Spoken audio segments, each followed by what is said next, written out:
So now let's understand the two substitution modification in the SAR of cephalosporin at the R and the R1. So I have again drawn the structure, and this is the R and R1.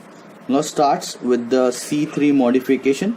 Number one modification in the C3 is, if I'm substituting the C3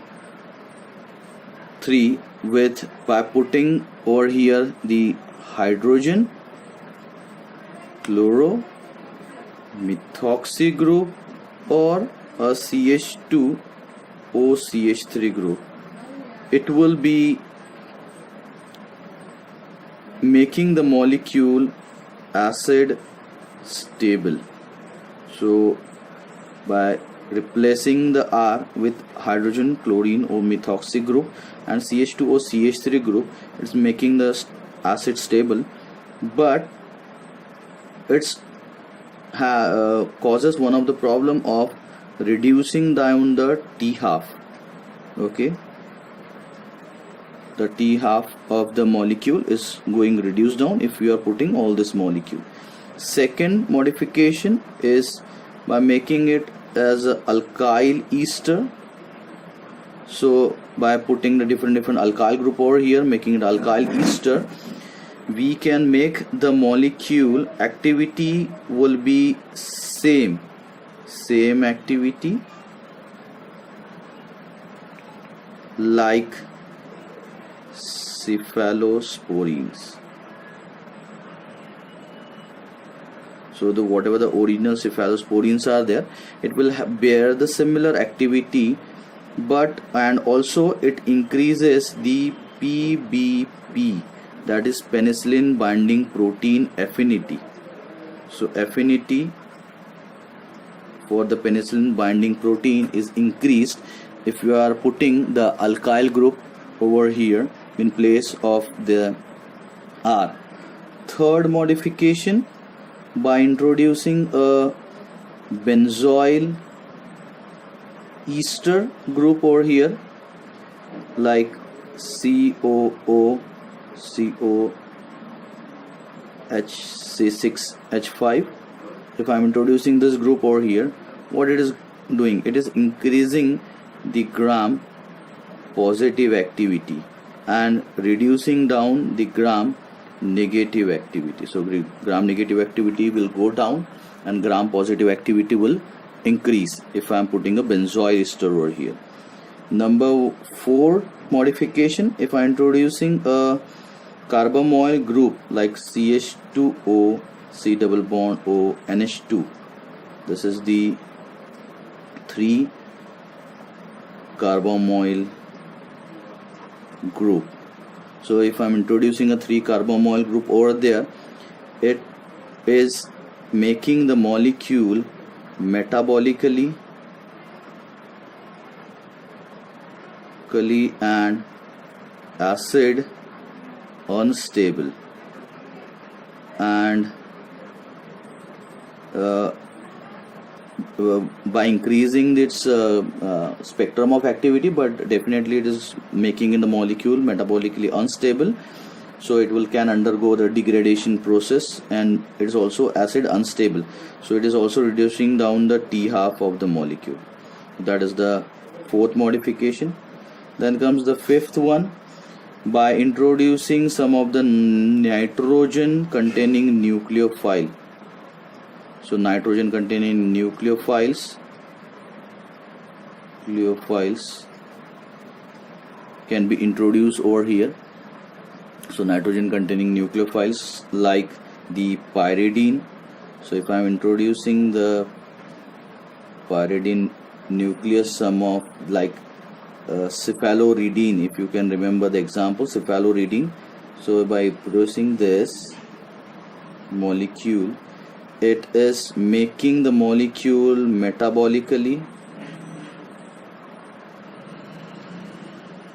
and acid also, it is making it stable.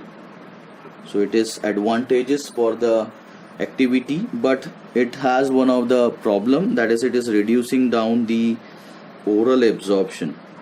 So that was the problem. So oral absorption goes down. Sixth modification is similar to that of pyridine only, but there's one more extra attachment. It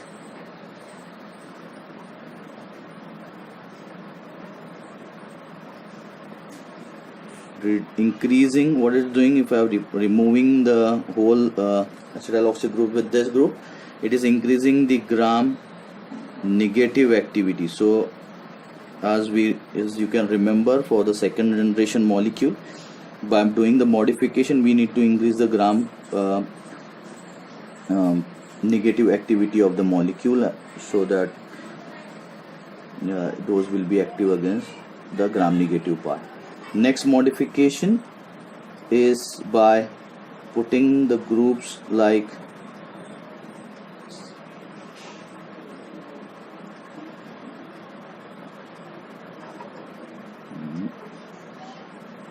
CH2 plus, so same like that case of Cephalosporin. If you can remember, it increases the pseudomonal, anti-pseudomonal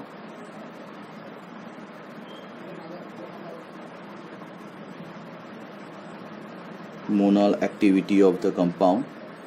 And one more modification, that is, I'll write over here on this side, the 8th one, that is introduction of the group like SCH2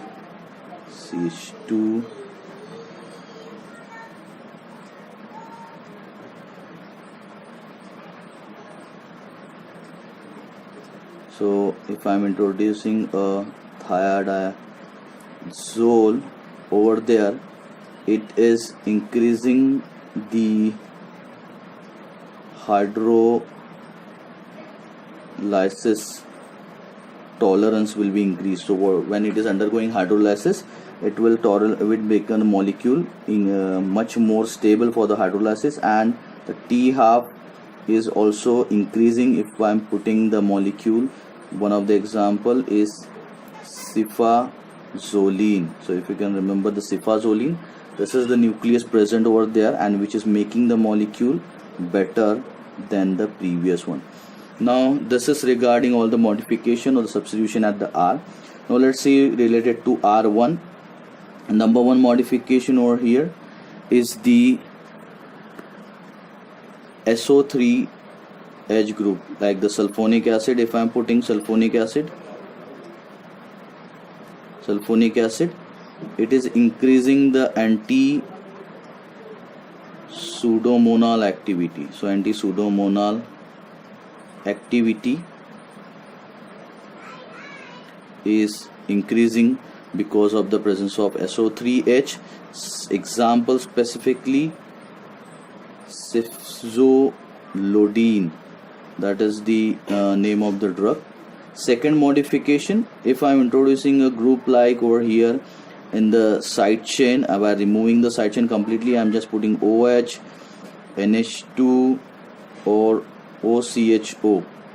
Okay, it is increasing the acid tolerance of the cephalosporin. So acid tolerance is increasing, as well as it is increasing the gram positive activity. So gram positive activity will be optimum if those molecules, this side chain consists of the OH, NH2 and OCHO group. Third modification is the acyl group. So if I am introducing an acyl group, it increases the gram positive activity of the molecule, or it will have the optimum activity of the molecule, so required for the gram positive, active against the gram positive strain. Number 4 is the introduction of, if you can remember the structure, that is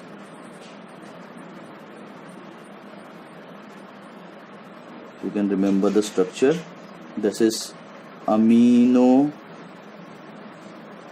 thiazine. So by introducing aminothiazine, it is increasing the beta-lactamase tolerance, and where X is CH3. So this is regarding all the modification related to R1. So by doing this, all this modification, we can increase the structure activity relationship of the cephalosporin.